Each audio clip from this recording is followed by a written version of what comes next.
Y'all, welcome back to Kentucky Fried Wargaming, where two guys who aren't qualified to talk about anything decide to talk about a game with hard math and chance. I'm Joe, And I'm John.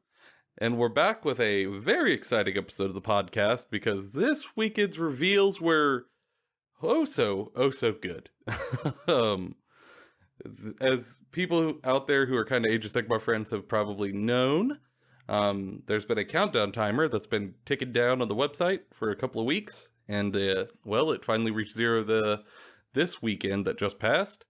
And, man, was it worth that 2-week wait. A whole bunch of stuff was revealed. And for people who really don't have time to kind of like keep up with all of the reveals or the live streams or what's going on, we thought we would go ahead and summarize all of it for you guys in a sort of podcast form, while also giving our own thoughts and impressions on it and where we think this might go in the future. But overall, I was pretty pleased. John, what'd you think? I loved it. So I waited until like 1 o'clock to get in on the Twitch stream to listen to it. And it was very good. It was very good. I almost bought into getting just both armies from the box set. It was bad. I'm a huge fan. I really dig it. Yeah.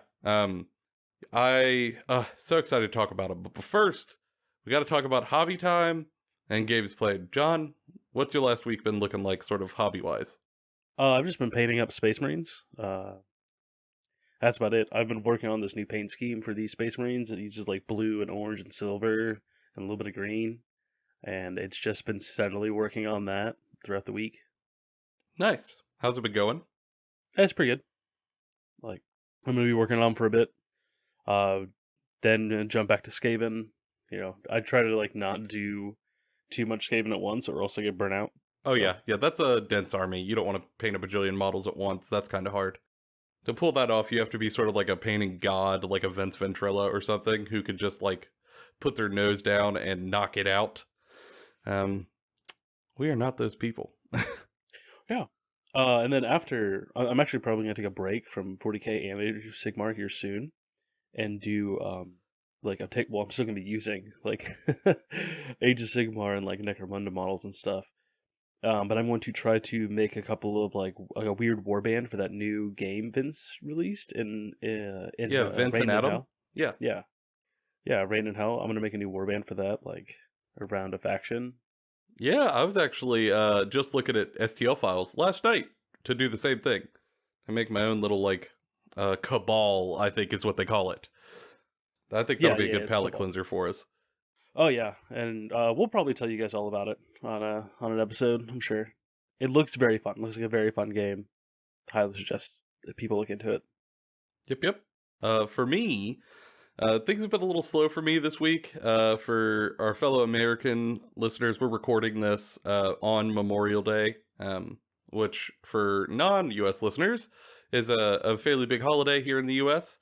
And I spent a lot of last week getting ready to go out of town for the weekend to go visit family up north. And, you know, when you're trying to do that, it really kind of chews into your hobby time. Especially when you're kind of doing Midwest drives that are a little long. They're just long cornfields. Yeah. I mean, driving from here to Columbus, I mean, it's, corn, soy, hell is real, corn, and then Columbus. Yeah. That's all it is. Lion's Den notification. Like, oh, yeah, of course. This exit, Lion's Den, directly after the hell is real sign.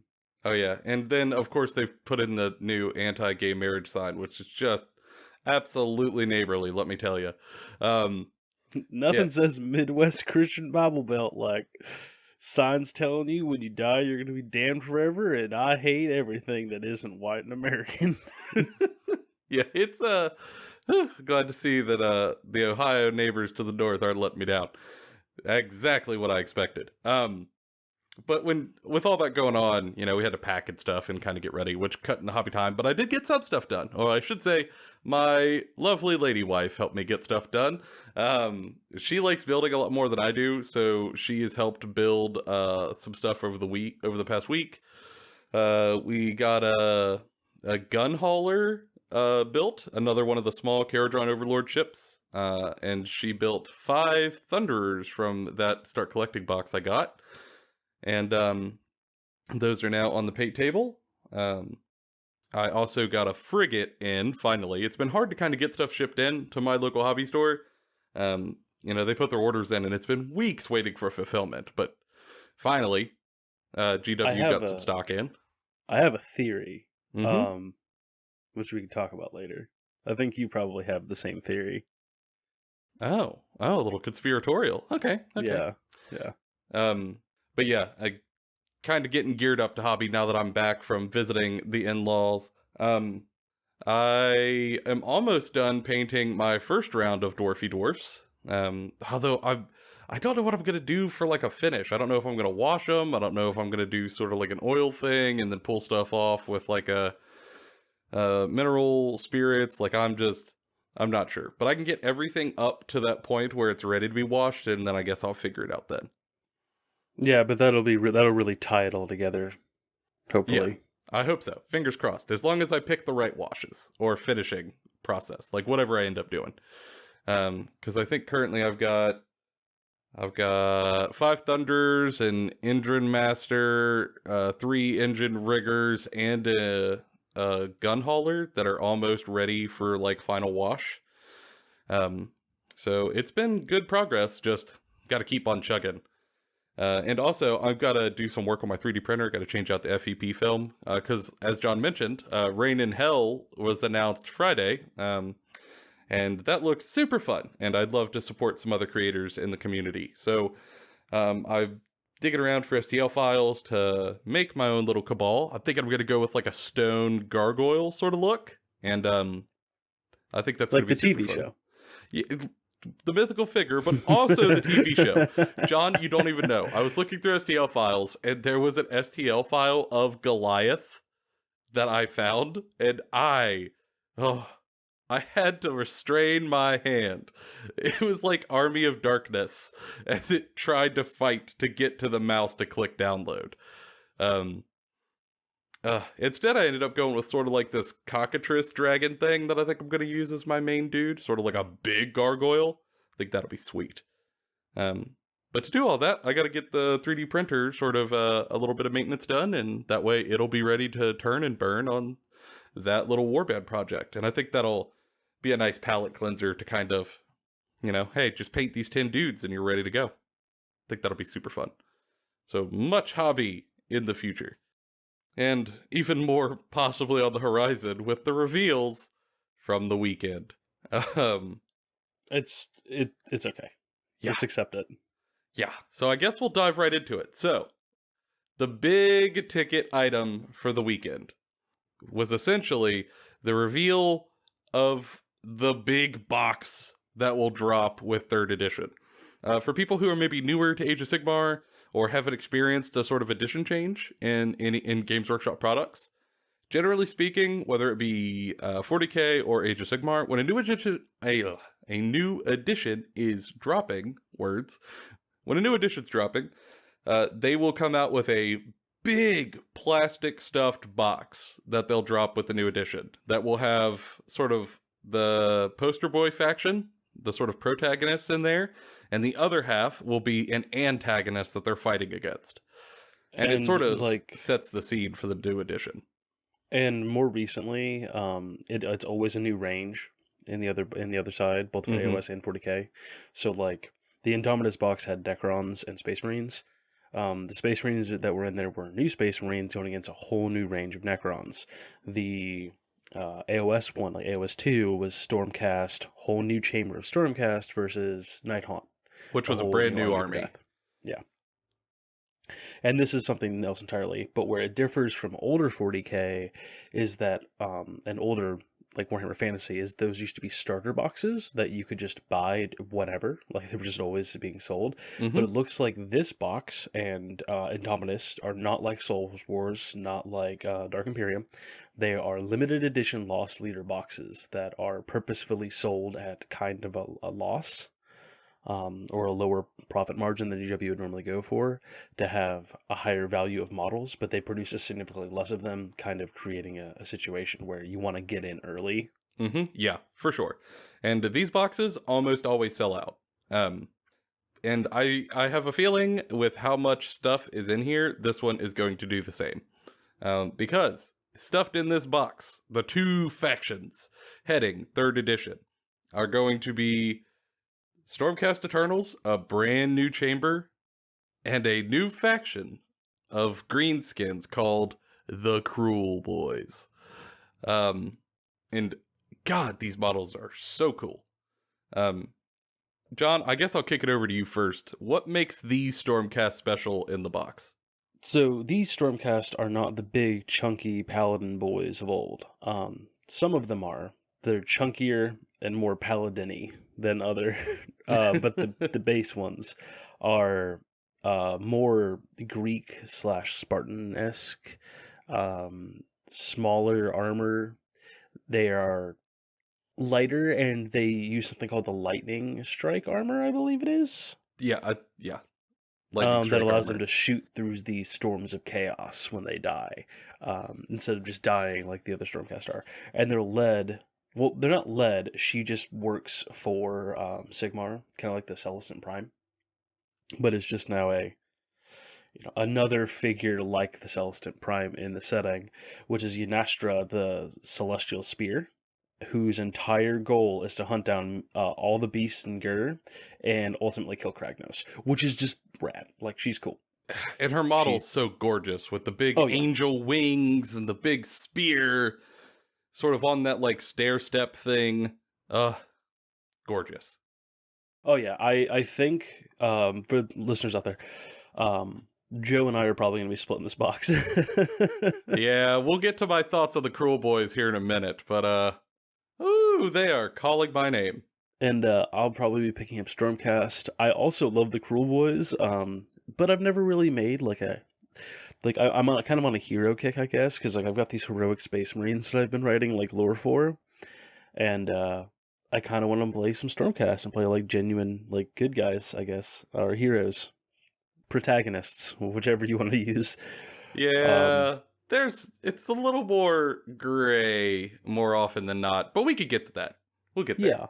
Yeah. We'll get to how they're all kind of losing their humanity and becoming automaton slaves for Sigmar. Yeah, we'll probably do a whole episode talking about Stormcast Eternals and a whole bunch of stuff about them. But I really like the idea that I want to build a force that is in Gur to hunt monsters. That's what these Stormcast do. They don't go outside the Stormcast. They are hanging out at Gur to fight monsters. That's what they do. I think that's great. I think that's just super cool. I love the idea of just 20 Stormcast Eternals rolling up to 6 Gargants and going, I guess we gotta fight. You, me, outside the parking lot, now. But there's a handful of hero models. Many of which, I must say, have my favorite piece of the Stormcast Eternal line.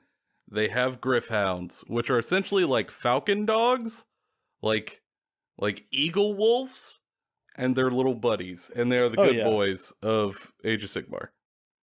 And I love that there's a bunch of them. My favorite standalone model, other than Ynastra, is the Knight Vexillor with Banner of Apotheosis. It looks like the quintessential Stormcast. It does. He's got a great sword, he's got that cool new scale mail mixed with plate, and he's got a great banner. I honestly wish they would drop the banner. I want this same pose, same guy, but I want them to drop the banner and give him a giant shield. John, you could just do that. Yeah. I know I could. I'm probably gonna. You could just do that, or you could switch the banner for a giant halberd spear sort of deal. Like a halberd banner? Yeah. If you look at the way the banner is set, the fabric flowing off to the right, put a halberd head to the left. Yeah. You could totally do it. Yeah, I could. Speaking of halberds, we're going to go on to the Praetors, which are a 3-man squad of bodyguards that all use halberds, and they're just Stormcast with halberds. and I love halberds. I think halberds are a great weapon. They're It's a fantastic wonderful tool. weapon that gets very little love. It's And it's a so big stick. utilitarian. Yeah, you keep them away. You can, cut them in half with the axe. You can stab them real good with the spear tip. It's just Or you could turn around and bash them with a little hammerhead sometimes. It's just the best of all worlds. Listen, it's a modern weapon for modern problems. Oh, and also what's fun is that the Praetors are bodyguards to heroes, and they are soul-bound to their hero.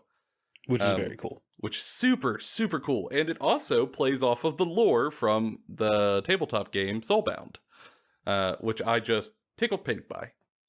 Oh, yeah. And then we have Annihilators, which are these big... It comes in a 3-man squad in the box. Big Hopefully it's boys. an actual 3-man squad. Yeah, it's like twice the width of a normal Stormcast, with Giant twice as much boys. armor, giant round shields, and something called meteor hammers. Oh, God, Which they're are going to hit like great. a truck. And Oh, they've yeah. confirmed they have a 2+ armor save, which I know, like, 40k fans are probably like, oh, whatever, like, 2+, that's just a Terminator. We don't have those here. That's so rare that it makes it very cool that these guys get it. Like, on a foot hero. Well, not even hero, like a foot unit.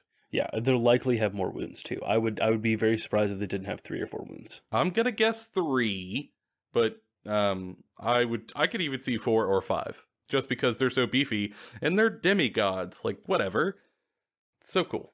I think they look great. The new baseline foot troops are the Vindicators, which are just spears, love spears, shields, love shields. Like, it's just spear, shields, lighter armor with like scale mail and plate. Yeah, they're sort of like hoplites. Yeah, they're hoplite Stormcast, and it's great. I want to play them. Like, I was not interested in Stormcast until I saw this range, and I was like, that's what I needed. Less Warcraft Paladin, more, I don't know, hoplites. More Magic Rome. Yeah. Yeah, I think gorgeous kits all around. And there's a whole bunch in that box. And I think it's going to be a hot one for Stormcast players who are probably going to want to get in on this. I think it'll be great. And I think they'll probably follow the same path they did with the Space Marine Indominus box and release beginner kits with them as well. Like the 3-tiered kits of like recruit, commander, whatever. Yeah.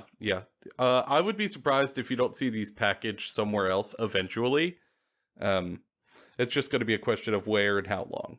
You know what I mean? They're going to need a starter kit for AOS, and I think it's going to be Cruel Boys versus Stormcast. I think they just take a couple of the models out. Like, I think Yanestra gets taken out of the box. They don't resell her in like a new box kit.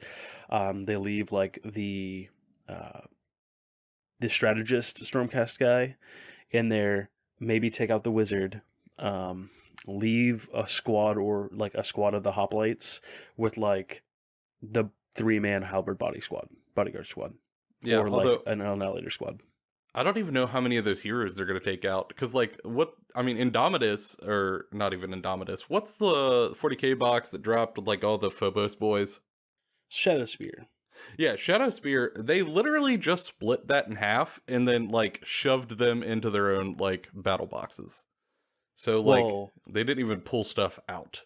I'm talking about how Indomitus became, like, the Recruit Edition, which is, like, a $50 entry. Yeah. That's got, like, you basically get the infantry for free. Like, you pay for the heroes if you split it with somebody, and you get a troop for free. Mm-hmm. Which, if that's what they do with Cruel Boys, that'll be rad. Yeah. I think that'll be very neat. Which I guess, speaking about them, we gotta kind of talk about what the hell these are, because this was the reveal of the Cruel Boys. I mean, we hadn't even heard that name confirmed before. Alright. So I'll put it this way. For people out there who sort of listen to this, you're probably familiar with the idea of, like, Dungeons and Dragons. Okay? Where a group of heroes go out across the land to sort of save people from monsters and bad guys. And one of the most common things you fight in those games is orcs. Fight orcs all the time. They're all over the place. They're kind of everywhere. And orcs often fall into one of 2 categories, is the best way I've heard this sort of described. And the first is fun orcs. Big, hulking brutes that are dumber than a box of rocks, but stronger than the ox out in the field, who sort of storm your city and you have to repel them in a heroic stand to throw them from the walls and save the day. Those are really fun. They're great to fight. They're like some of the best set pieces in like low level D&D gaming history. But then there are the second half of orcs, which are adventuring nightmares. Like orcs that are maybe a little smaller, but they're patient and they're smart. They don't storm your city and attack your walls and try to climb them. They lay in the brush, they watch from the trees, and they will wait. They learn when you open the gates for caravans.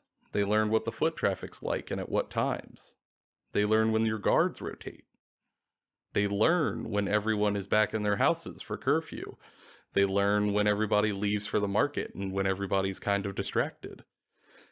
They'll even watch long enough to see when your craftsmen get lazy and on which parts of the wall they might have done so. They learn your weaknesses, and they use them against you. And when they strike, it's not in the open field. It's not running at your walls like morons. They'll cheat. And they will take everything that they've observed and use it to get the drop on you. Whether that's with poison, whether that's with distractions against your fortifications. One way or another, they're going to get you to look left and stab you right. Yeah. And the Cruel Boys are that. Like, they are adventurer nightmare orcs who, in the lore, which there was not much of, I'll give you that, but their orcs follow a twin gods, Gork and Mork. Gork is brutal, but cunning, and Mork is cunning, but brutal. And whereas like the Iron Jaws are the big hulking brutes, they follow Gork. These orcs follow Mork. So they tend towards cunning more than they do just straight dumb brutality. And the whole range is built around that idea. They're a little more lean and lanky than sort of cumbersome and hulking. And they have weapons that are sort of a little more agile with a little bit of reach, and they each carry shields. And we know from the description that they'll use poison on their weapons and dark magics to like debuff the enemy. And that's sort of their flavor. Hence their name, the Cruel Boys. And I gotta say, man, these models look sweet. Just, they're so cool. Although I think I kind of have to address an elephant in the room that some people, I think, are kind of losing their damn minds about. John, have you perhaps been on forums and saw some comparisons between these orcs and Lord of the Rings? Yes, and I think that you can compare literally every orc from everything to Lord of the Rings to some degree, and just because they have like misshapen armor, have a similar face structure, and are kind of like a little bit more grimdark, and because it's basically riding a warg, it does not necessarily mean they are exactly Lord of the Rings orcs. I think all orcs are derivative from Lord of the Rings, and so it's kind of like comparing like all elves to elves from Lord of the Rings. like that is a progenitor. I mean, like that's kind of how that do. Yeah. I love them. I think too. they would be great. Like these would be great to run as the main villains for a Soulbound game. Oh yeah, set in Gur. It'd be terrifying.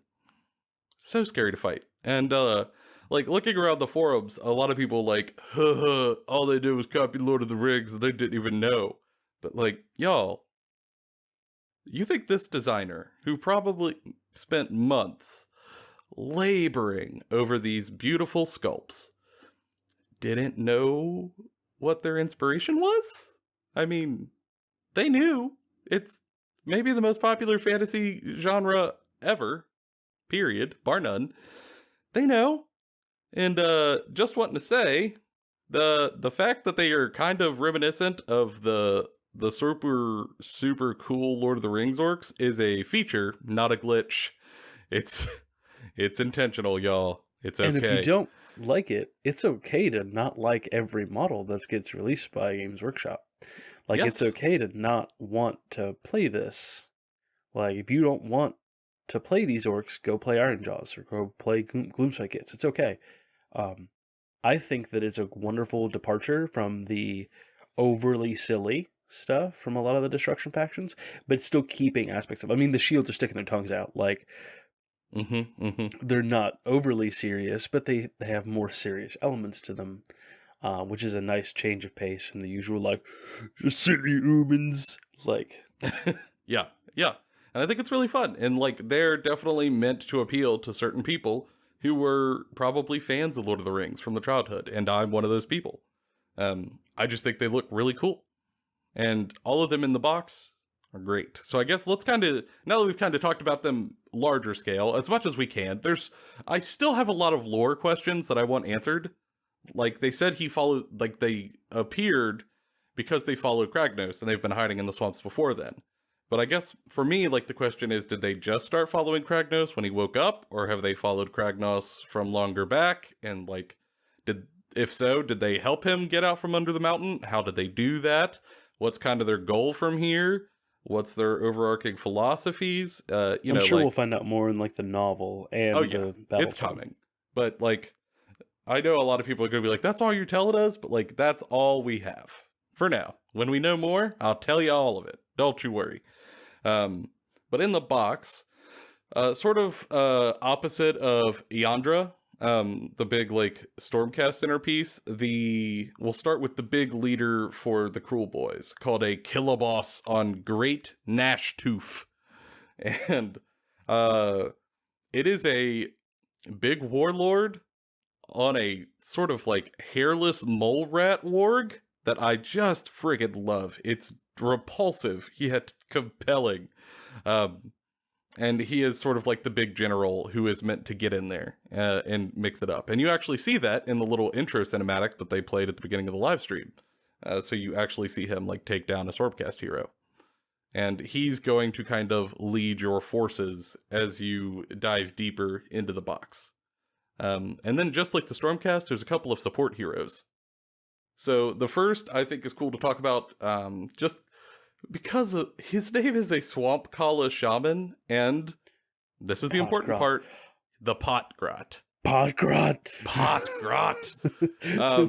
It is like Gul'dan, the like orc shaman doing dark magics, but wherever he goes, trundling behind him, carrying his cauldron and stirring it, is a little grot whose entire life's job is just to stir the pot. And no, he also carries the pot. He probably cleans the pot. Oh yes, probably also carries ingredients on his back. He is the pot potentate, if you will. He's the administrative assistant for the the swamp shaman. Yes. He is a pot technician. He is a pot maintenance specialist.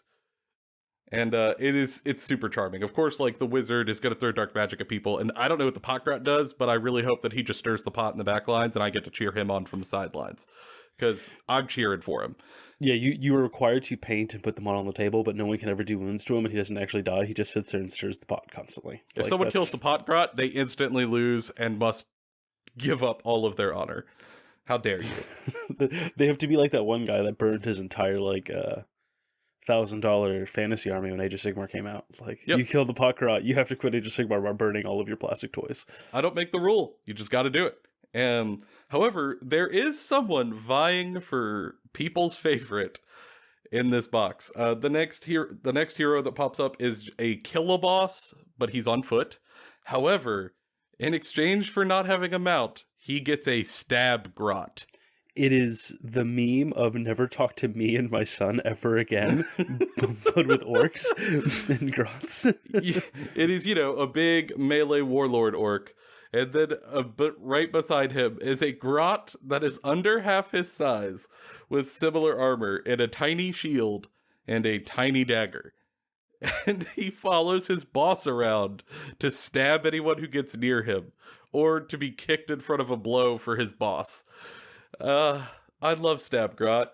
I know that he's gonna die instantly every time, but I love Stab Grot. He's so charming. God, little fella's a champion. I don't care what anybody says. And then moving on, we kind of have the debuff piece, the Merc Knob with Belcha Bana, who I think is kind of cool. He is sort of like a big orc who's carrying around this giant banner that has a some sort of monster tongue that has been cut out of the mouth of a beast and stabbed on this banner. And as they walk it around the battlefield, it pours poison over the enemies. It's also supposed to provide some sort of protection against enemy magic, but I think it's probably going to be like a dispel, and then also it has like an aura, like a debuff aura. Yeah, it's kind of hard to say at this point because we don't really know like the full scope of the army, but I'm interested to know exactly how it debuffs the enemy or how it buffs the allies. I'll put it that way. Next we have a little bit of ranged units for the orcs. This is something the orcs almost never get. Like, I should say like the Gork followers. They kind of get in there and duff it up in melee exclusively. So I was a little surprised in a very good way to see this next unit sort of pop up in the box. But they're called Manskewer Bolt Boys. And they are orcs with giant crossbows. Or maybe tiny ballistas. It's kind of a fine line when you get into weaponry this huge. And they come in groups of 3, and they are meant to sort of like pick off enemies from afar, whether that be sort of foot troops, or I'd imagine these are probably going to be really good at sniping heroes, like little 5-wound heroes, just pop them off the board. And it is just so refreshing to have a ranged option for your orcs. You know, it's kind of hard to be all in on melee all the time. So being able to mix it up with just a little bit of ranged threat, I think is going to help them to be really, really viable. Especially also, in this sort of meta. These are like another unit that have referencing poison. So do like, we'll be getting to another unit, I believe. But poison is a common theme throughout this army. Like poison, shadows, tactics, using ranged weapons. Like it isn't just brute strength like you normally expect from most destruction armies. This is like kind of a departure from that. Yeah, in a good way. Yeah, these are more like ninja orcs. It's the best way I could kind of anchor them for people. They win through treachery, deceit, and low cunning rather than sort of straight up combat. And then we get into kind of the stock frontline of the guys who are going to be coming in the box, called the Gut Rippas. They are your basic infantry. They are sort of these orcs, each holding a shield and a good sort of like crude spear with a big jagged metal point to kind of get in your front lines and hold back the enemy, and also with poisoned spear tips. So I'm guessing that's going to mean like on 6s you do 1 mortal wound and stop the attack sequence, something like that. But if they're throwing out mortal wounds and the bolt spittas are throwing out mortal wounds, and who knows if the heroes are throwing out mortal wounds, like this could get pretty interesting pretty quickly. I really want to know more about these guys, sort of rule-wise. I think we'll know by the end of the month. Like, we'll know by the time the Predator's up in June. Yeah, they're definitely going to use this information as part of the hype cycle for the next few weeks, that's for sure. And then we get to the piece that I actually like the least, but other people seem to really get a kick out of, called the Hobgrot Slittas. And it's like your chaff unit, your tiny dudes who are meant to just sort of hold, not even hold the line, but to just kind of like take a charge from somebody and instantly explode so somebody else can countercharge. Hey, they got grenades, okay? Yeah, but like they can't be too accurate with them. Like No. Like even in the stream, they were talking about how like, yes, they're grenades. No, they're not good.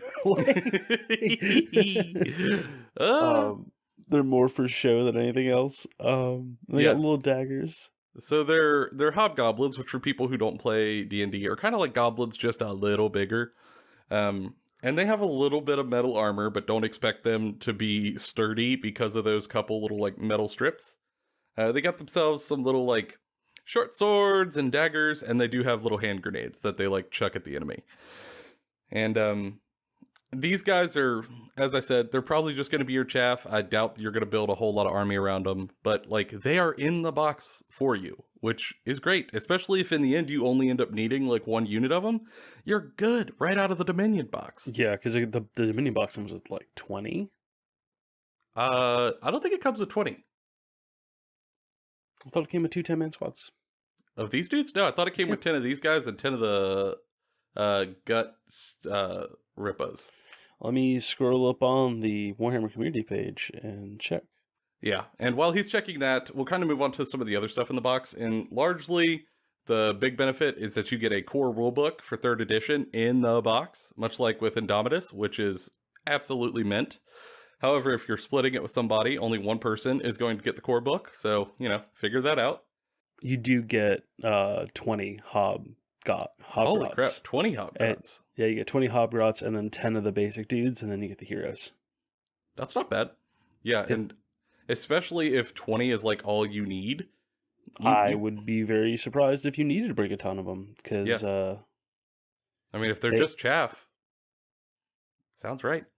And then they don't look like skeleton chaff either. They look more like... they look like they're on 32s, not 23s. Yeah. I definitely don't think you're going to need to bring very many of them to the fight, which makes the box more valuable. If all you're ever going to need is 20 Hobgrots, great. I'm done the moment I get this box to buy into the army. And that's a good feeling to have. And also, along with the sort of rule book that you're going to get the core rules for 3rd edition, you're also going to get battles cards, like War Scroll cards, for everything that's in this box, for the Stormcast Eternals and for the Cruel Boys. That will give you quick references for the stats of everything that you're going to have in this box. And I know some people are really, really into these things, so for those who were looking forward to getting them or wanted them, there you go. Good news. I'll take that. However, that's where the box ends. But that is not where these factions end. Well, before we, depart from the box talk, a warning they kind of dropped during the stream, and I'd like to drop it for these folks here too, in case they... Yeah, it's probably better we say it twice rather than just once. Yeah, this box is limited. They've said they've made a lot. I think that part of the reason why we've had a reduced, production rate for a lot of GW stuff is to prevent the Indominus problem from last year. Mm-hmm. And so I think there will be plenty of boxes. Hopefully. I really hope there is. But this is limited edition. So when it goes up for pre-order, if you want it, you should probably pre-order it. Yeah, highly recommended. Do that, you might just want to wait and see what else they release, because they're probably going to sell out. Scalpers are going to be a problem. That all of these limited edition boxes are going to be that way.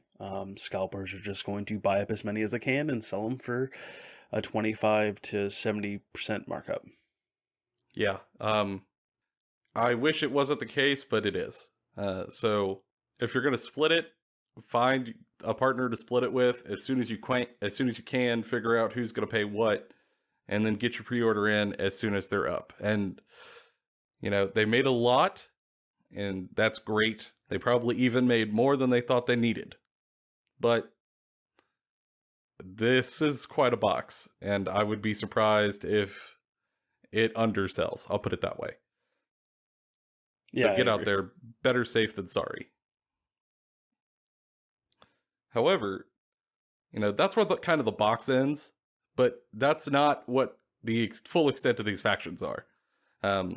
They were very clear that there are going to be more Cruel Boys and more Stormcast Eternals revealed as, we build up to 3rd edition. And there's going to be more units. And in fact, they gave us some more for both the factions. John, what other Stormcast are coming outside of the Dominion box so far? So, Knight Judicator with Griphounds. Which is more Griphounds. Yeah, it's just a hoplite looking dude with huge arrows, like huge quiver of arrows, and a giant great bow. I love that big recurve he's got. Yeah. And then he's got 2 Griffhounds that help him. Looks like a standalone, kind of like Infiltrator hero, I'm assuming. I'm assuming it's like an Infiltrator range unit. Probably meant to sort of pick off precision threats in the back line. Yeah. It's interesting. I like the idea of having individual bowmen for Stormcast instead of like units of bowmen. I like heroic single shots. Yeah. Sound a lot cooler. Yeah, I mean, we've seen it with the, what is it, the Lord of Zeros, the Knight of Zeros, but I like it on this dude better. Although, it makes me wonder, like, what's the draw poundage on a Stormcast Greatbow? A lot. A lot. You heard it here first, folks. A lot. My only complaint with that model is that because he has a bow, he reminds me too much of Legolas, and therefore I think it's too close to Lord of the Rings. Yeah, but Legolas didn't have 2, like, eagle hounds at his feet. Wouldn't be real cool if he did. That would be neat. He might have been my favorite character. But alas, no eagle hounds, no cigar. Storm Strike Chariot is the next thing on the chopping block, and it is Griffhound, like adult Griffhound mounts, pulling a chariot that has a dude with another huge bow and another Stormcast Eternal with a huge, like a big axe. And I love it.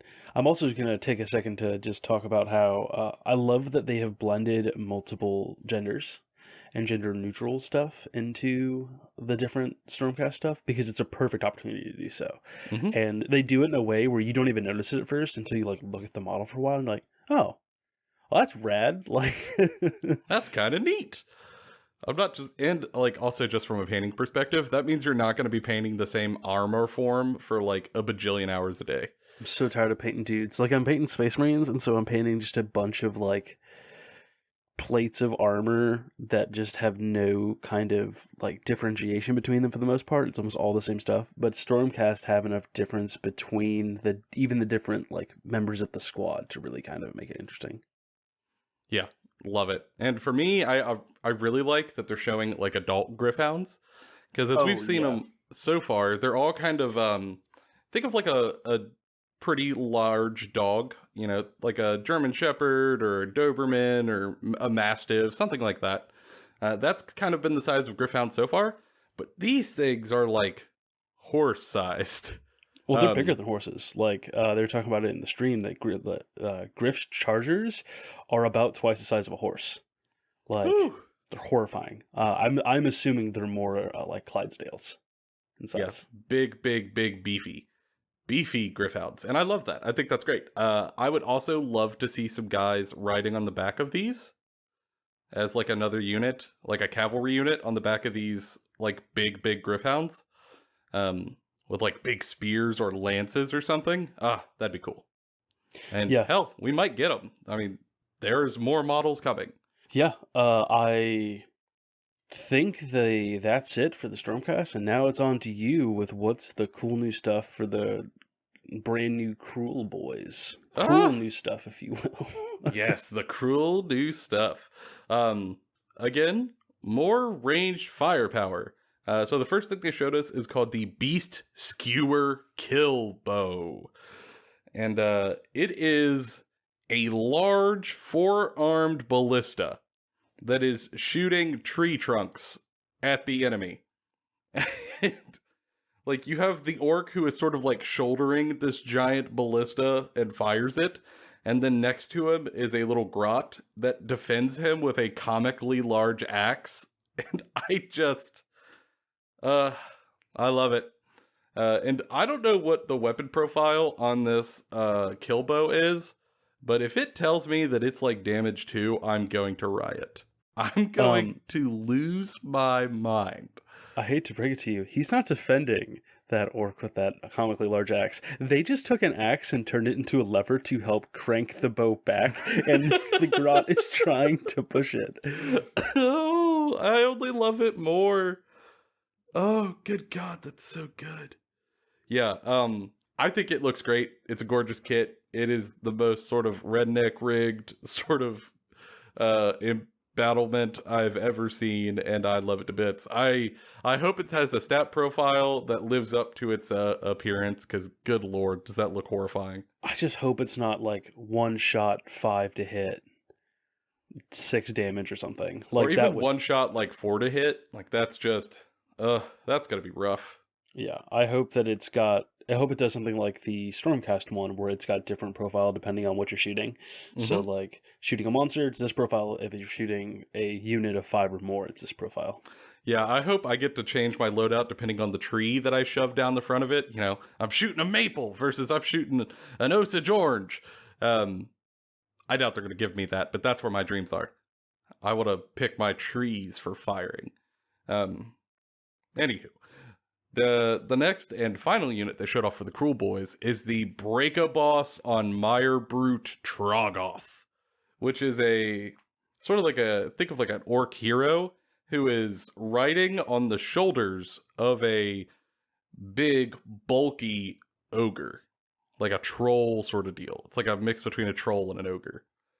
And, it looks so cool. Like, he has a big, like, spear stabbing thing up there on the shoulders, and then the actual troll has, like, he is double fisting like a champ, with, like, a giant tree trunk in each hand that has been turned into a club that he just swings around madly. But there's a tiny, tiny detail that I love more than everything else combined. So, for people who go to look at the model, the guy who's standing on the Trog's shoulders has like a wooden sort of like pole that comes up the troll's back that he sort of like sits against, and kind of like a chair, sort of like the world's tiniest howdah.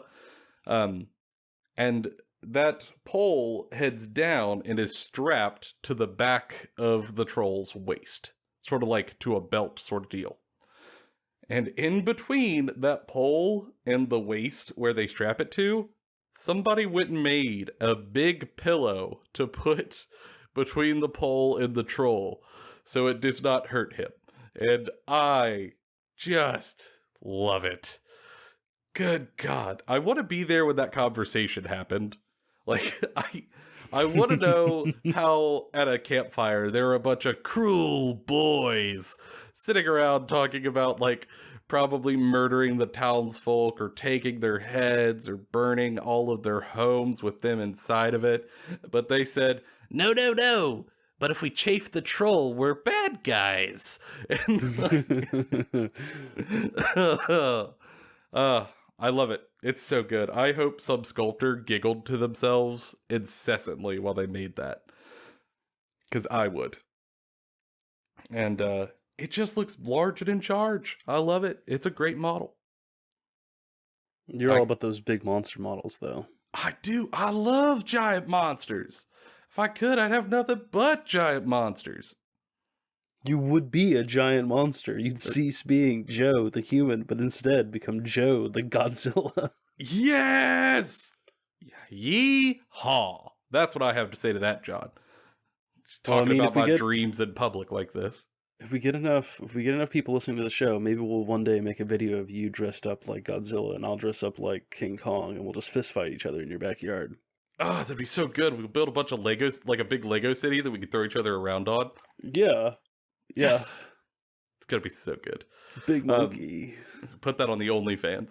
Oh, no.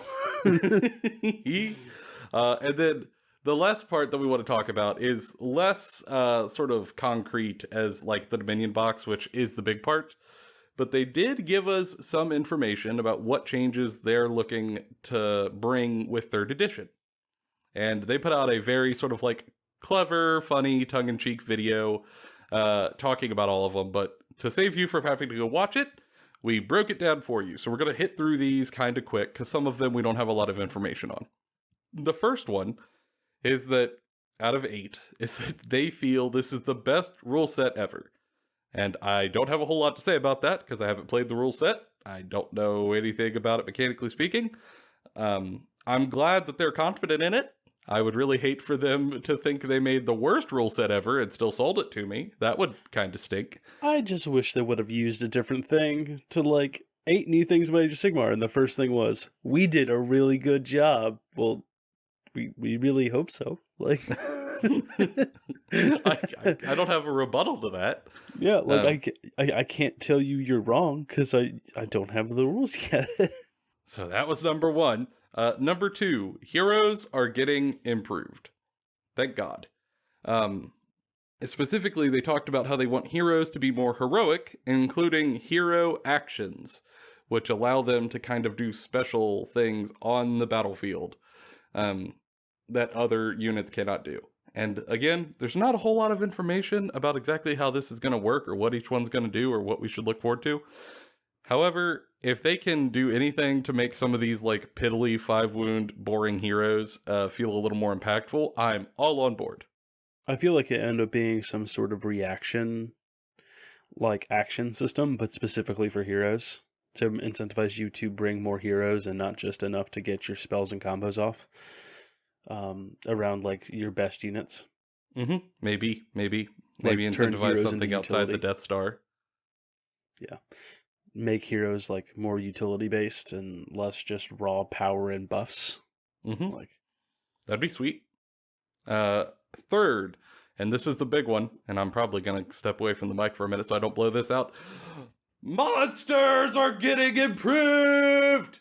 I am so excited about this. Because as I have been so frustrated with, monsters in Age of Sigmar oftentimes are pitiful. much like the back of that Trogoth, they're made of pillow. Yes, they are just pillows. And like if you look at some of these monsters, war scrolls, they do sickeningly low damage. Like these giant heaving abominations. Maybe do 3 damage. Maybe. It's just sad. So they are going to make it a point to make monsters more killy in the new edition. That's probably going to involve like mortal wounds on the charge or something like that, or maybe more. It's kind of hard to say. But whatever they're doing with this, it's a good thing in my book, because good lord, I want these giant centerpieces to, to do some stuff. I want them to feel how they look. Yeah, like I have a Cygor. Oh, I'm and, sorry. Yeah. He throws a rock half the time, and then he can punch about as good as like a single Stormcast. Maybe as good as a Liberator. Maybe as good as a Liberator. Like God, so sad. 4. Going second will come with the benefit of getting extra command points. This one, I don't know exactly how I feel about it yet, because we don't know what we're going to be spending command points on or how many command points we're going to have in general. But it seems to try to address the issue of sort of like the first turn advantage.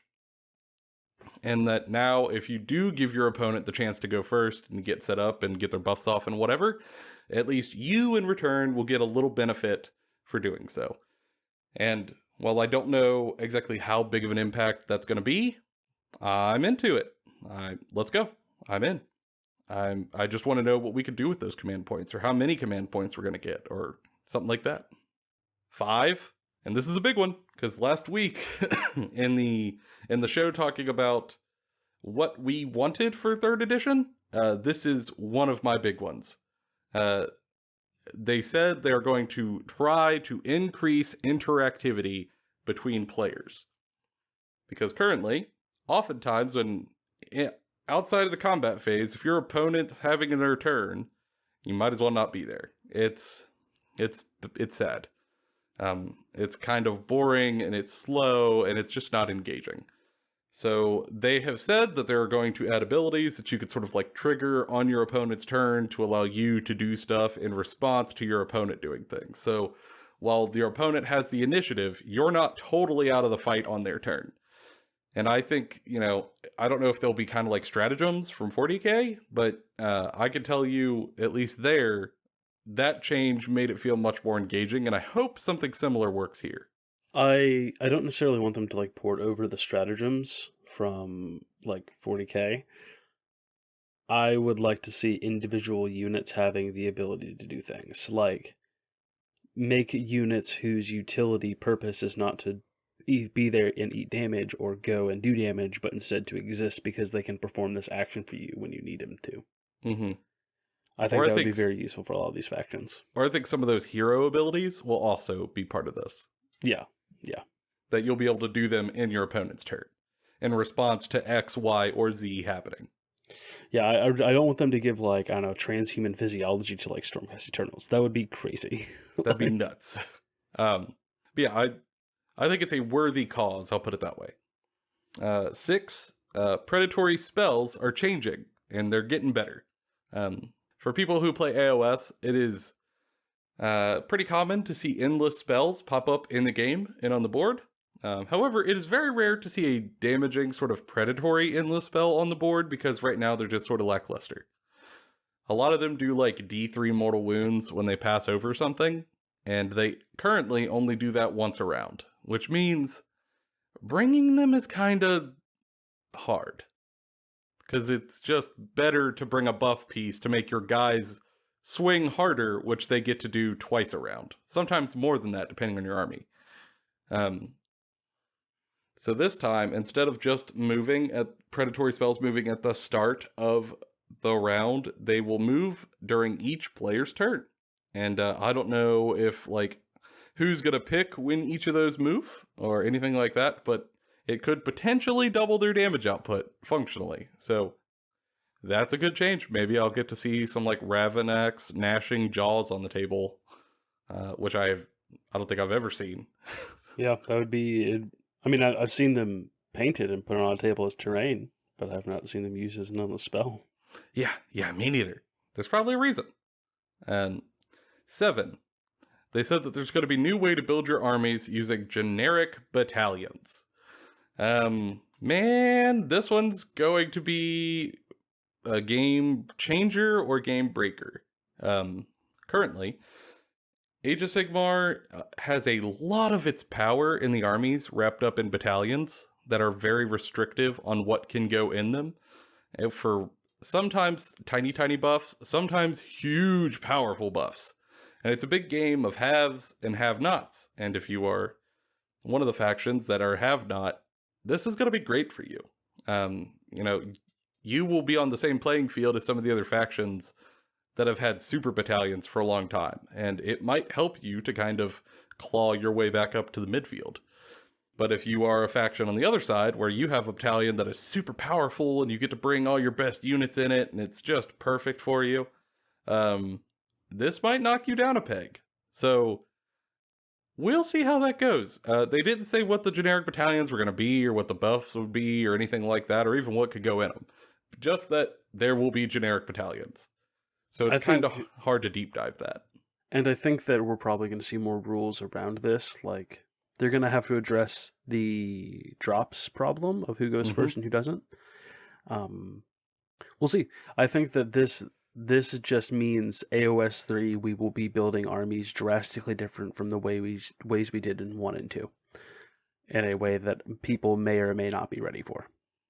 Yeah. I mean, like, for example, I play Sylvaneth. I rarely, if ever, bring a battalion because all of the battalions I bring, the only benefit they really grant me that's worth anything is like dropping multiple units at once. Like the actual benefits are negligible. I think that's most battalions, honestly.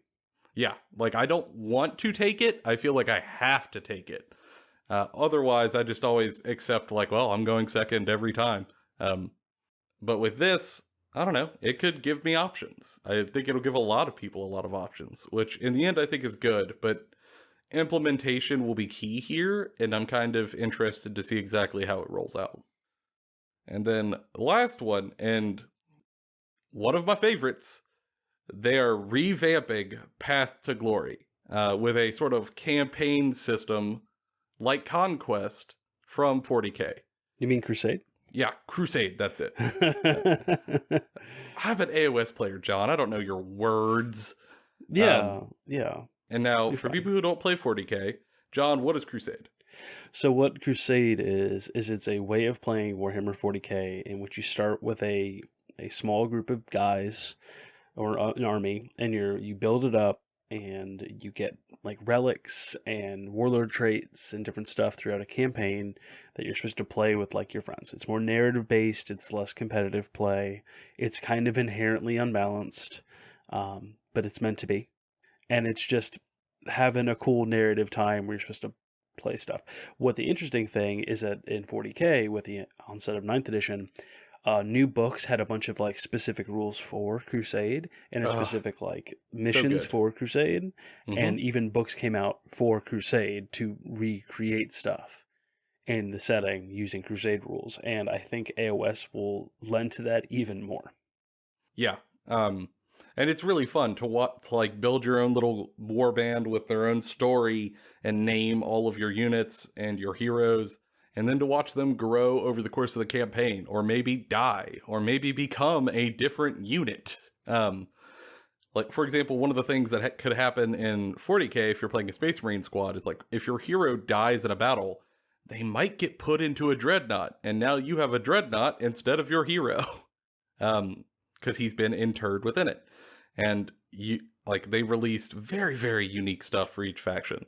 And I would absolutely love to see that put in here. Because I think Path to Glory is a great way to get together with like your friends and just to have a great time with a very common intention amongst all of you, while also slow growing an army, encouraging each other to hobby and paint and build from week to week, or, however often you play, and kind of help keep the community ball rolling in your local area. And it's really compelling. And it's always existed in Age of Sigmar, but in a really, really underwhelming fashion. And I would love to see it overhauled. Absolutely. I think that, like, based off of the Crusade stuff that I've read, I haven't gotten to play any Crusade game yet because COVID, but I want to, and I love the rule set for it. It's very interesting.